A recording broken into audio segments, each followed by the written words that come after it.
Assalamu alaikum warahmatullahi wabarakatuh. Ashamaa harka fuunee akkam jirtu hordoftootaa fi daawwattoota yuutuubii kanneen chaanaalii barsiisaa Jamaaliif maatii taatan keessumaa warreen barattoota kutaa 8ffaa ministirii yookiin qormaata biyyoolessaatiif qophaa'aa jirtan akkasumas san dura moodeliidhaaf guyyaa isniinaa yookiin wiixata dhufuu kan fudhachuudhaaf deebtan carraa gaarii isiniif hawwaa isiniif haa milkaa'u jecha arran tanas kaniin qabadde isiniif dhiyaadhe xumura barnoota herregaa kutaa 8ffaa gilgaala keessa deebii boqonnaa 8tiiti carraa ta'umsaa kan jawurraatti egaa gilgaala keessa deebii kanaas mee isiniif haa dalagu kunis gaafii namoonni baay'een naaf dhiyeessan irratti hundaa'eeti kunis barbaachisaadha yoo xiqqaate gaafii 2-3 keessaa kan dhufu ta'a egaa mee gaafii tokkoffaan yoo daa'iin tokko ol darbame carraan ta'umsaa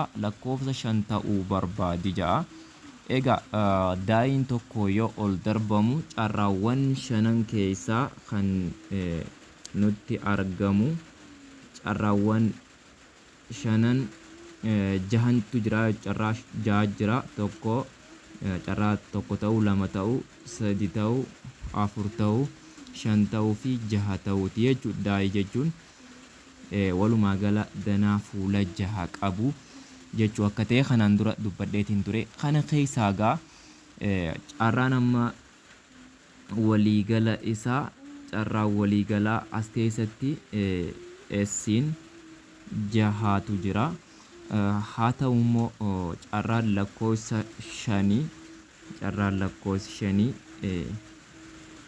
lakkoofsi 5 carraan inni qabu carraa lakkoofsi 5 qabu carraa tokko qofa qabaa jechuudha carraa tokko qabaa kanaas yeroo keenyutti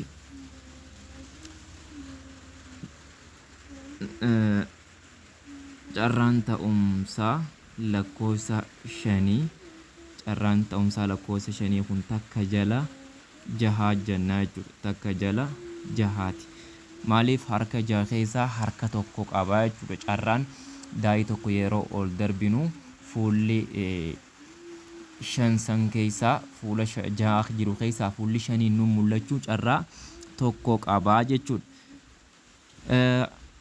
inni itti aanu baarratti lakkoofsa kompoziitii ta'uu barbaadi jaa carraa ta'umsaa lakkoofsa kompoziitii ta'uu kompoziitii jechuun lakkoofsuma guutuu jechuudha yookiin lakkoofsa hirmaataa yookiin qooddataa 2 ol qabu jechuudha as keessatti gaa carraawwan ta'umsaa daa'iin tokko qabu yogguu tarreessinu akkuma ammaa kana tokko 2 3 4 5 6 jechuudha carraa fuula 6 qaba waan ta'eef carraa 6tu jira kanneen keessaa gamma lakkoofsi kompoziitii yeroo jennu qooddataa yookiin hirmaataa 2 fi 2 ol kan qabu jechuudha innis 4 fi 6 jechuudha egaa asirratti 4 fi 6 akka lakkoofsa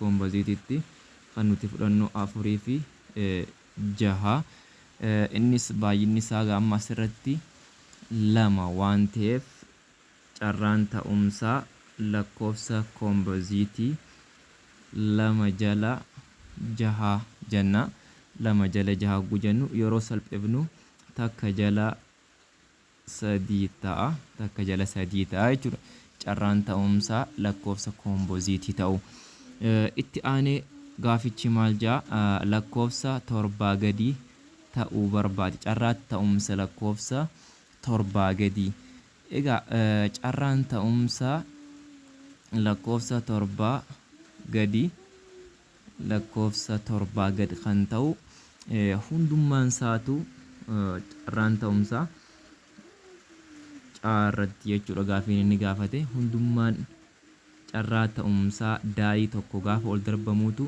takka 2 3 4 5 6 kana qaba jennee hundummaan isaatu torbaa gadi jechuudha. Torbaa gadi kan ta'an amma maali baay'inni isaanii jaha jechuudha.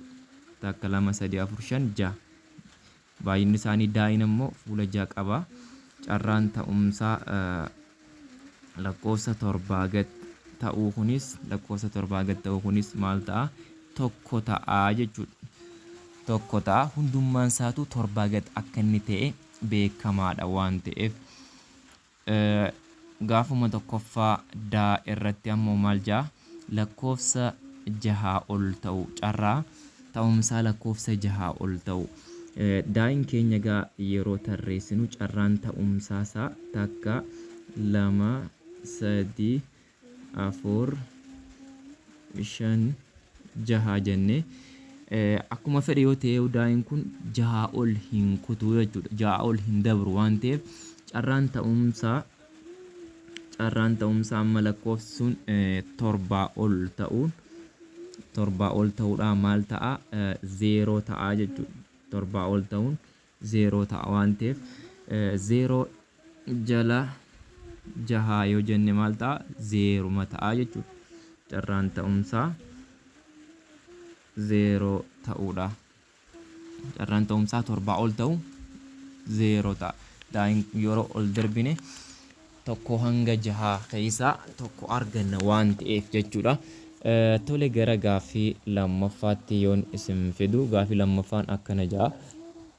Magaalaa Asallaa keessatti maatiiwwan lama kan daa'imman lama qaban akka tasaa filataman gabatee itti aanu kana ijaaruun daa'imman maatiin qabaachuu danda'an guutii ja'a. Egaa as keessatti daa'imman maatiin qabaachuu danda'an asiin dhiira dubara jennee dhiira dubara asirraan illee dhiira dubara jennee jirra. Carraa isaan qabaachuu danda'an gabatee kana keessatti yoo guunnu isa kana jalqabaa kana keessatti carraa dhiira akkasuma dhiira dubara gabatee jalqabaa kana keessatti isatti aanu keessatti akkasumatti asiinis dhiira dubara ta'uu danda'a. Dhiira dubara ta'uu danda'a. Okay, dhiifama isin gaafachaa jidduudhaan namaatu nutti bilbilaa jira waan ta'eef.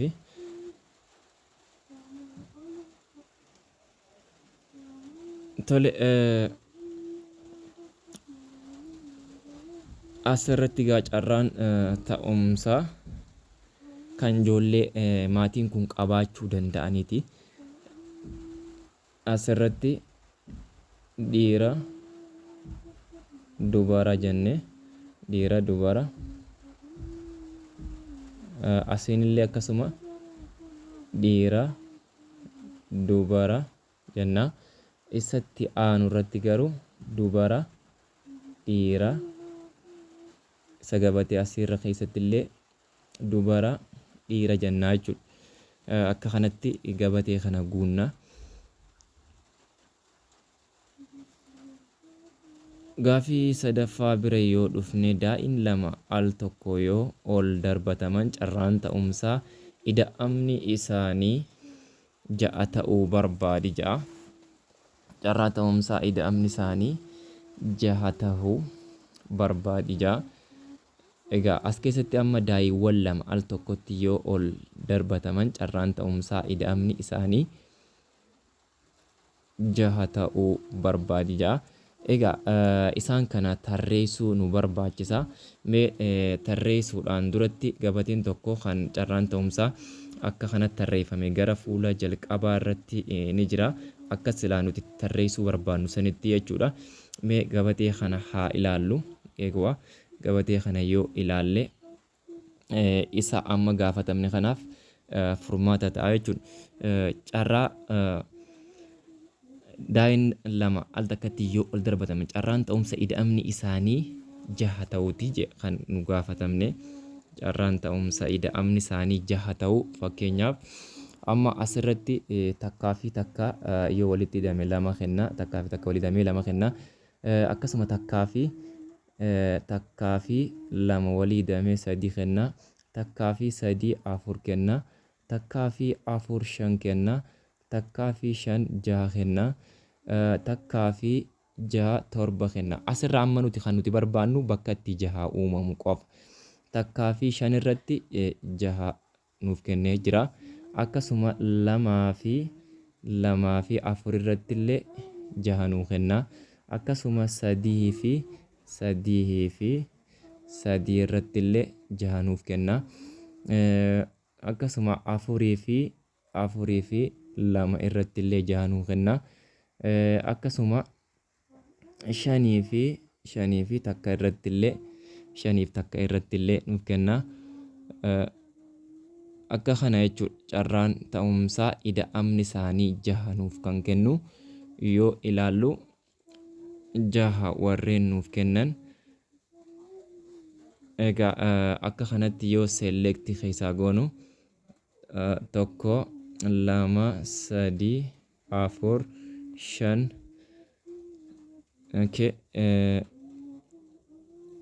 Akka kanatti carraan ta'umsaa ida'amni isaanii kan jaha nuuf kennu meeqaatu jira yoo jenne, amma asuma irratti gaama lamaa fi deebinee jechuudha. Lamaa fi afuris jechuu dandeenya. Lamaa fi afur jechuu dandeenya. Sadii fi sadii jechuu dandeenya. Sadii fi sadii jechuu dandeenya. Kanaaf si'a meeqaa? Si'a jaha deemnaa jechuudha. Kana jechuun takkaa fi shan ni fudhanna. Akkasuma afurii fi lama, lamaa fi afur, shanii fi takka, takkaa fi shan ida'amni isaanii jaha warreen nuu kenna yeroo tarreessinu. Sadii fi sadii. Egaa amma isaan kun meeqaa? Takka, lama, sadii, afur, shan, jaha jechuudha. Kanaaf gaama carraa ta'umsaati yeroo keenyutti maal ta'a? Carraan ta'umsaa lakkoofsi ida'amni isaanii jaha nuu fidu daa'ii lama yeroo ol darbanne ida'amni isaanii jaha kan nuu fiduu danda'an meeqa ta'a? Jaha jechuudha. Jaha jala soddomii fi jahaati. Jaha jala soddomii jaha ta'a. Jaha jala soddomii jaha jechuun takka jala jahaffaa ta'a. Takka jala jahaffaa ta'a. Isatti aanu irratti immoo carraa ta'umsaa gaafiin itti aanu. Carraa ta'umsaa irra xiqqaa 15 ta'uu barbaadi ja'a. Carraa ta'umsaa irra xiqqaa 15 ta'uu barbaadi gaafa jedhu walumaa galli isaaniitu ida'amni isaa irra xiqqaa 15 jechuudha. Kanaaf guutummaan carraa ta'umsaa kennamee jiruutu lakkoofsonni fuulli isaanii daa'ii lama yeroo wal faana ol darbatame lakkoofsonni achirratti argaman hundi isaatu ida'amni isaa yeroo walitti ida'anu kan 15 caalu hin jiru. Kanaaf hundummaan isaatu 15 gadi waan ta'eef 36 jala 36 yoo jenne takka ta'a jechuudha. Carraan ta'umsaa isaatis maal ta'a? Carraan ta'umsaa takka ta'a jechuudha. 36 jala 36 ta'a waan ta'eef. Nutti aanu gaaffii afuraffaadha. Gaaffii afuraffaanis akkana ja'a. Boorsaan qorkeewwan 20 of keessaa qabu tokko keessa carraan ta'umsaa qorkii diimaa baasuu 25% yookiin parsantaa yoo ta'e baay'inni qorkii diimaa meeqa ta'a ja'a. Egaa asirrattis baay'inni qorkeewwan boorsaa keessa jiranii 20. Baay'inni qorkeewwan kan boorsaa keessa jiranii 20. 20 sana keessaa hanga ta'e hin beeknu. Dhiidha jenna.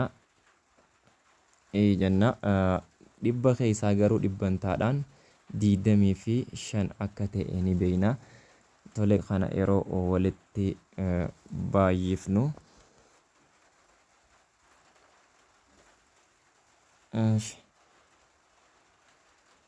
diidama dhibba takka dhibba takka baay'isuu dhibbaa jechuun dhibba takka ta'a wal qixanii ta'a. Diidama baay'isuu 25 diidama baay'isuu 25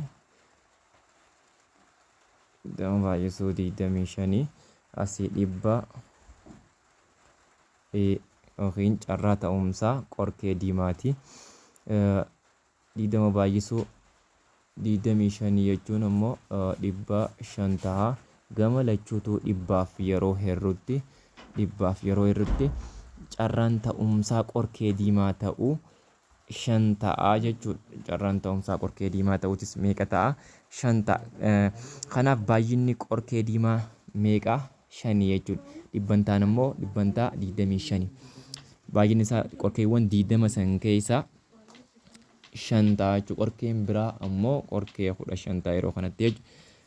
Inni itti aanu gaaffii 5ffaa qubee jecha mootummaa jedhu keessaa tokko si'a tokkotti yoo baasne carraan ta'umsaa kanneen armaan gadi argachuu barbaadi jaa.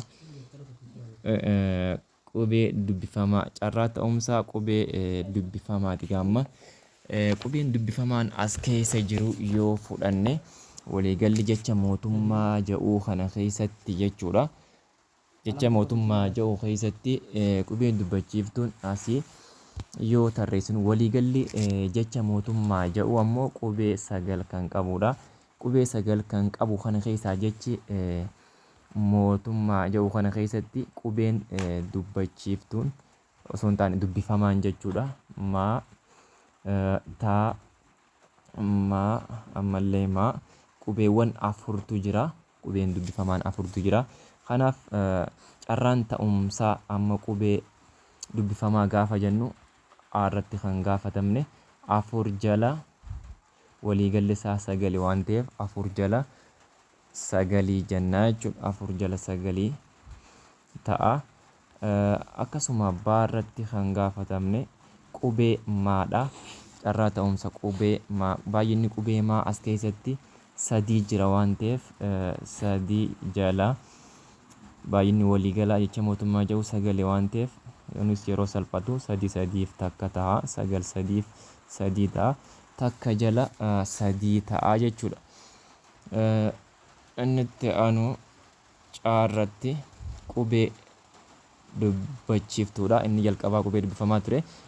Caarratti ammoo qubee dubbachiiftuu. Carraan ta'umsa qubee dubbachiiftuu as keessatti qubeen dubbachiiftuu meeqaatu jira yoo jenne oon 2 jira, uun tokko, aanis 2 jira. Waliigalli isaa o, u, aadha. Waliigalli isaa qubee 5tu jira. Qubeen dubbachiiftuun jechuudha. Kana keessaa carraa ta'umsaa gaamma waliigalli isaa 9. 9 keessaa dubbachiiftuun meeqa?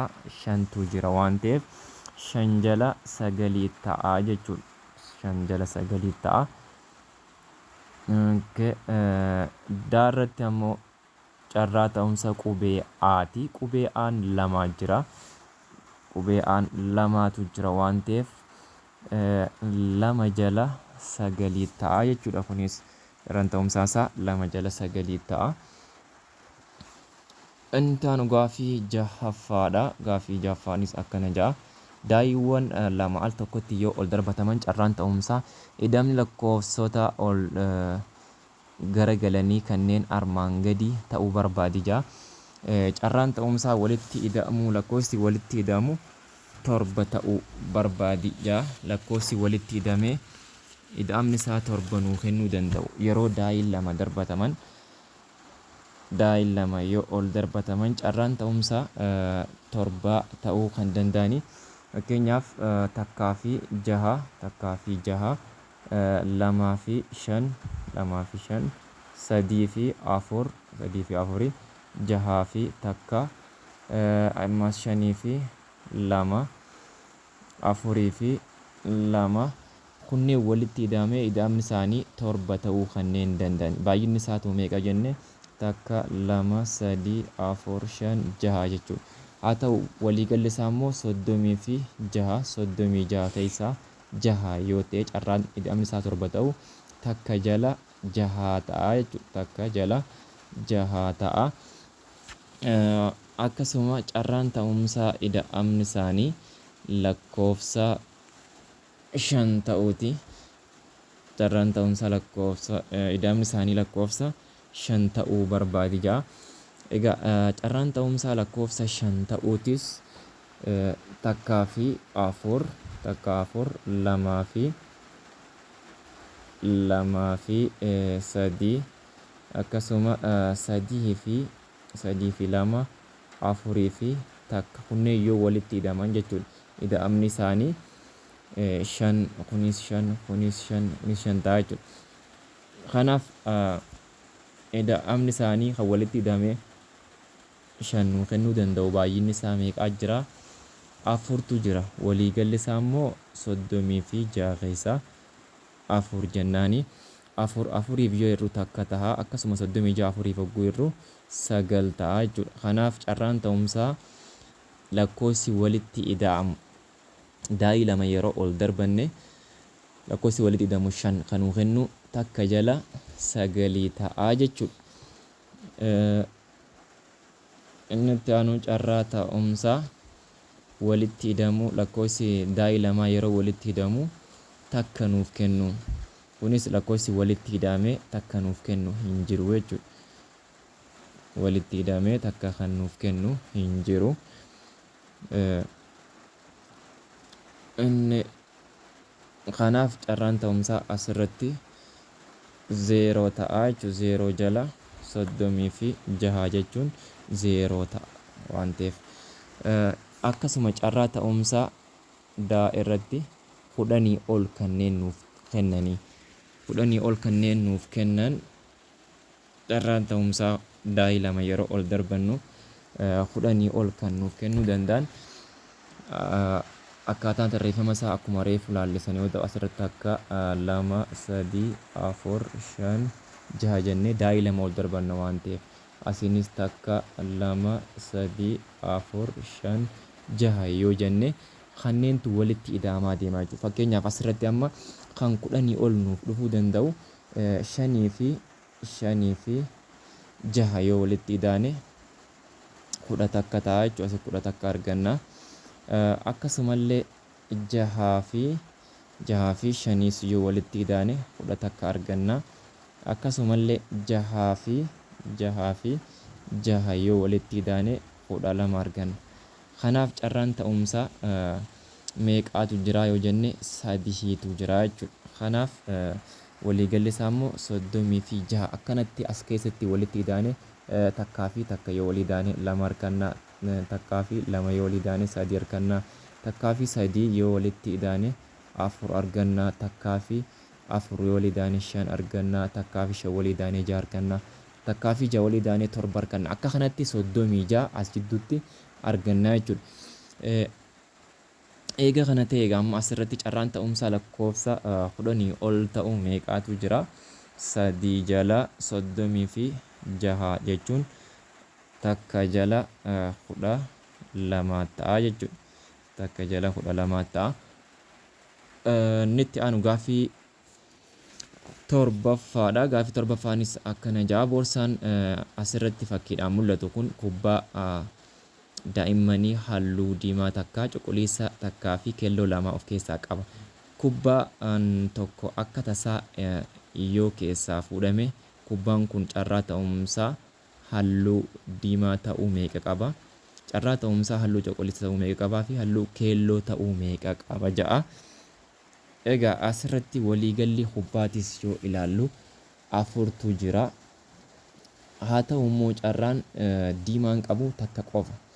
Kanaaf innis tokko jira waan ta'eef waliigalli isaa immoo 4 waan ta'eef takka jala 4 jenna jechuudha. Takka jala 4 jenna carraan ta'umsaa kubbaa diimaa ta'u takka jala 4 ta'a.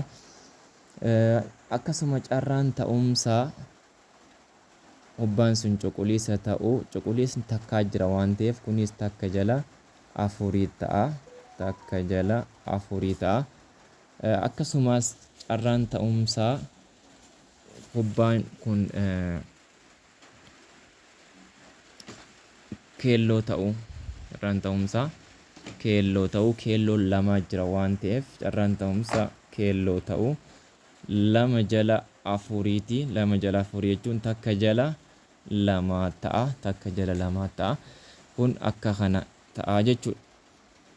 Gaaffii 8ffaa bira yoo dhufnu gaaffii 8ffaanis akka kana ja'a. Waggaa tokko keessatti namoota 10,000 ta'an sababa adda addaatiin lubbuun darbu keessaa namoonni 480 haala konkolaataa balaa konkolaataatiin ta'uun ni himama. Carraan ta'umsaa balaa konkolaataatiin lubbuun namaa darbuu dhibbantaan meeqa ta'a ja'a. Kunis dhibbantaadhaan nu gaafate.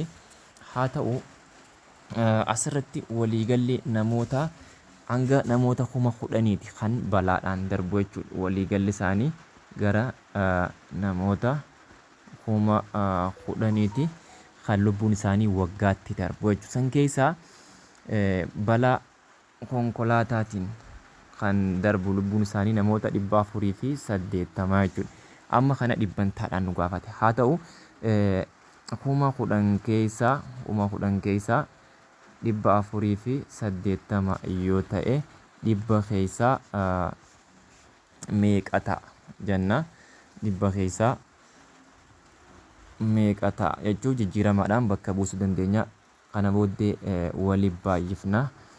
480 baay'isuu dhibba jala 10,000 jenna. Kana booddee zeeroon asii 0 balleessine takkitti as jirtanillee tanaan gaafa balleessinu 48 jala 10 jechuun 4.8 jechuudha. Kanaaf sababa balaa konkolaataatiin dhibbataan namoota 4.8tu dhuma jechuudha. Akka baay'inaatti ammoo lakkoofsaan 480 jechuudha. Inni itti aanu gaaffii 9ffaadha. Ogeessota barnoota leenjiif biiroon barnoota Oromiyaa waame keessaa ogeessonni gosa barnoota herregaa 27, saayinsii 15, afaan 33dha. Ogeessota kanneen keessaa namni tokko gabaasaa akka dhiyeessu yoo affeerame carraan ta'umsaa ogeessa barnoota herrega ta'uu danda'u meeqa ja'a. Asirrattis egaa waliigallee ogeessota yaamamanii yoo walitti idaane 27 ida'uu 15 ida'uu 33 waliigalli isaanii 75 ta'a. 75 kana keessaa yooniif kan herregaa addatti kan barbaannu yoo ta'e tolega carraan ida'amni waliigala 75 eega jenne kanneen keessaa carraan ogeessota herregaa gabaasaa dhiyeessu isaan waliigalli isaanii 27 waan ta'eef 27 san keessaa 75 keessaa 27 yoo ta'e carraan isaanii duwwaa tuqaa 36 ta'a jechuudha. Dhibbantaan ibsuu dandeenya. Suma kanaas dhibbantaa yoo ibsinu maal ta'a? 36 dhibbantaa ta'a jechuudha. Akkasuma carraan hirmaattota leenjii sana keessaa ogeessonni saayinsii gabaasaa dhiyeessuu yoo jennes ogeessonni saayinsii 15 75 keessaa 15 yoo jenne 75 keessaa 15 yoo jenne kunis maal ta'a? Yoo salphifnu duwwaa tuqaa 2 ta'a. Dhibbantaadhaanis ibsuu ni dandeenya. Kunis dhibbantaa 20 ta'anii jechuudha. Dhibbantaa 20 ta'u. Akkasuma ogeessota afaanii yoo jenne ogeessi afaanii namoota 33 ta'u. 33 jala 75 jennaa jechuudha.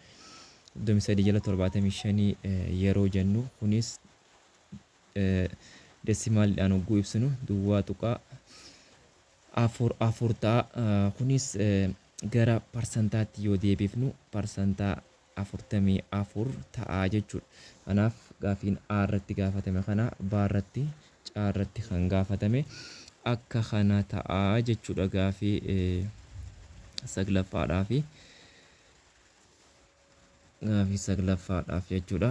Gara gaafii kurnaffaatti yoo deemnu ammoo gaafii kurnaffaan akkana ja'a. Sanduuqa tokko keessa maarkaroota halluu diimaa 5 maarkaroota halluu diimaa kan qaban jechuudha 5 akkasuma halluu cuquliisa kan qaban 7 fi halluu gurraacha 3tu jiru jedha. Maarkariin tokko akka tasaa yoo sanduuqa keessaa fuudhame carraan ta'umsaa maarkariin fuudhame halluu gurraacha ta'uu qabu meeqa ta'a jedha.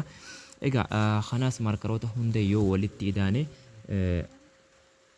maarkaroota hunda yoo walitti idaane 5 ida'uu 7 ida'uu 3 waliigalli isaanii 15 ta'a.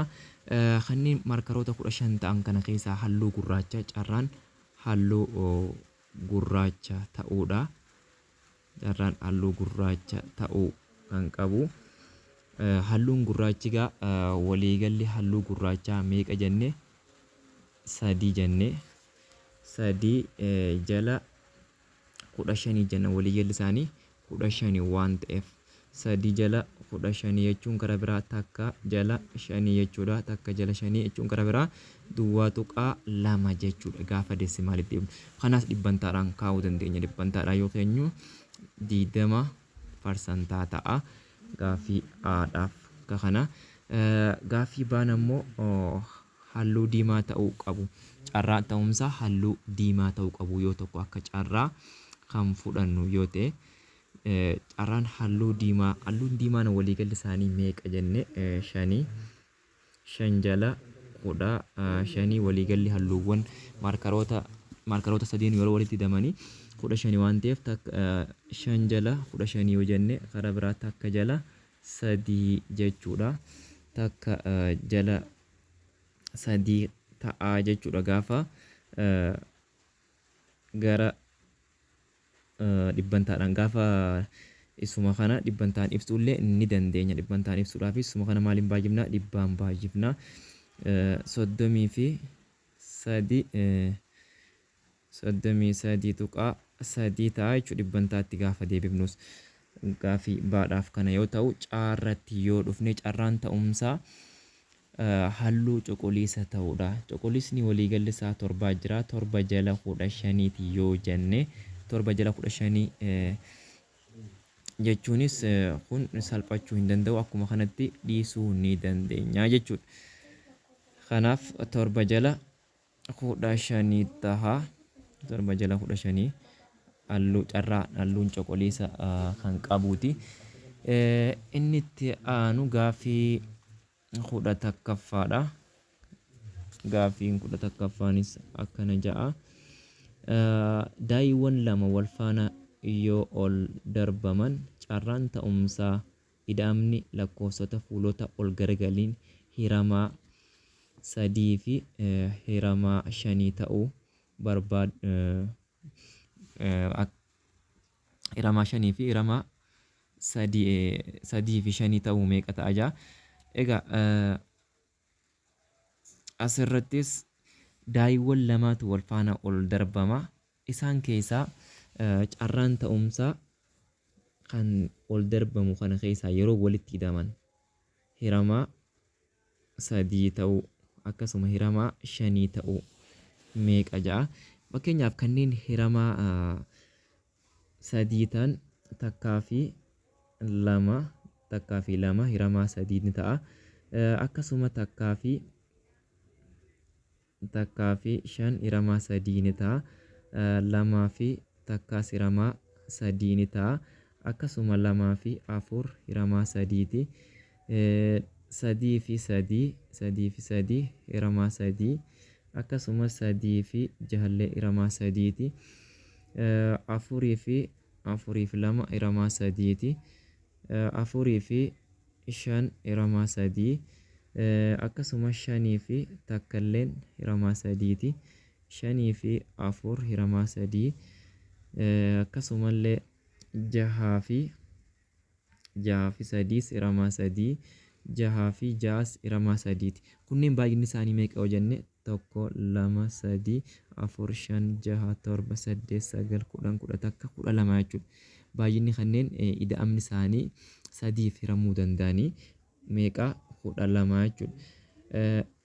Dabalee baay'inni isaanii kanneen gartee shaniif hiramuu danda'anoo eenyu faadhaa yoo jenne ida'amni isaanii walitti hidhamee shaniif kanneen hiramuu danda'an yoo tarreessinu fakkeenyaaf takkaa fi afur akkasumallee takkaa fi afur jenne lamaa fi sadii shaniif kan hiraman jechuudha. Sadii fi lama shaniif kanneen hiraman jechuudha. Afurii fi takka akkasumas afurii fi jaha akkasuma shanii fi shan jahaa fi afur kunneen kanneen shaniif hiramuu danda'an takka lama sadii afur shan jaha torba jechuudha. Inni sadiif hiramuu danda'anii kudha lama jennee inni shaniif hiramuu danda'u torba jennee yoo walitti idaane isaan kun kudha sagal ta'anii jechuudha. Kanneen walitti idamanii shaniif hiramuu danda'anii fi kanneen walitti idamanii sadiif hiramuu danda'an jechuudha. Waliigalli isaa garuu 36 jechuudha. Kanaaf 19 jala 36 ta'a. Carraan ta'umsaa daa'ii lama yeroo warfaana ol darbine kanneen walitti hidaman hiramoota shaniitii fi hiramoota sadii ta'uudha. Kanneen hiramoota sadii ta'an 12tu jira. Kanneen hiramoota shanii ta'an ammoo 7tu jira jechuudha. Kanaaf 19 waliigalli isaa 19 jala 36 ta'a jechuudha. Gaafiin itti aanu gaafii 12ffaadha. Gaafii 12ffaanis akkana ja'a. Gaafii 12ffaadha. Oliiqaan carraa ta'umsaa mana barumsaa bultii addaa argachuu duwwaa tuqaa 82 yoo ta'e carraan ta'umsa mana barumsaa bultii addaa argachuu dhabuu meeqa ta'a ja'a. Kanas gaa carraan ta'umsaa wanta shakkii hin qabne tokko takka guutuudha jenne amma carraan ta'umsaa inni bultii addaa san dhaquudha. Carraan ta'umsaa isaa duwwaa tuqaa 82 jenne. Haa ta'u carraan ta'umsaa wanta shakkii hin qabne tokko guutummaa guututti ta'uunsaa amansiisaa kan ta'e takka guutuudha waan ta'eef takkarraa duwwaa tuqaa 82 irrifna. Duwwaa tuqaa 82 yeroo irraa irrifnutti kan nuuf hafu duwwaa tuqaa takka 8 kunis dhibbantaadhaan dhibbantaa 18 jechuudha. Dhibbantaa 18 carraan dhaquu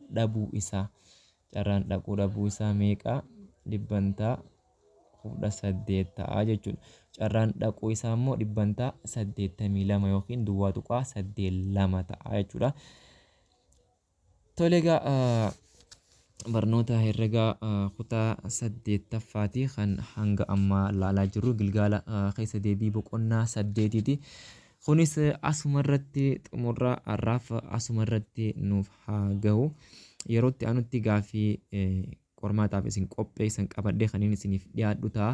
Har'aaf asumarratti dhaabnaa. Nagayaan naaf turaa, nagayaan jiraadha.